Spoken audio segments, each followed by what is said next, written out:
কোনো কোনো দল সম্পূর্ণ ব্যর্থ হয়েছেন তাদের নিজেদের সহকর্মীদেরকে সামাল দিতে। এই জন্য যেখানেই যাই এখন শুনতে হয় রেট আগের চেয়ে বেশি। কেন রে ভাই, রেট আগের চেয়ে বেশি হবে? রেটই তো থাকবে না। স্বয়ং জামাতে ইসলামের লোকেরাও যদি এটা করে, মানুষ জামাতে ইসলামকে ঘৃণা করবে। এ কাজ যারাই করবে তাদেরকে মানুষ ঘৃণা করবে, অবশ্যই ঘৃণা করবে। মানুষের ঘৃণা নিয়ে কেউ মানুষের সমর্থন অর্জন করতে পারবেন না। যারাই যেখানে মানবতার উপরে জুলুম করছেন, আমরা সকল জুলুমের নিন্দা জানাই। অতএব সমাজকে অশান্ত করার, বিশৃঙ্খলা সৃষ্টি করার, মানুষের উপর জুলুম করার এই কাজ কোনো সমাজকে শান্তি এবং সম্মান এনে দেবে না।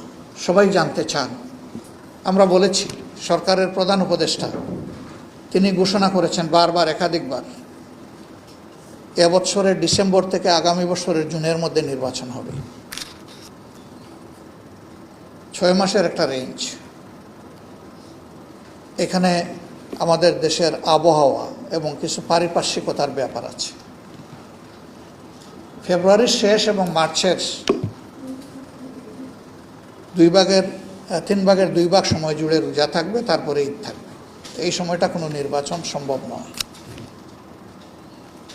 সংস্কার যেটা কার্যক্রম হাতে নেওয়া হয়েছে তা যদি আন্তরিকভাবে গতিশীল করা হয় এবং যদি অংশীজনেরা সবাই সেরকম সহযোগিতা করে, আমরা মনে করি সরকারের ঘোষিত সময়ের ভিতরে সংস্কার সাধন করে নির্বাচন সম্ভব। এর জন্য 2টি সময়কে আমরা উপযুক্ত মনে করি।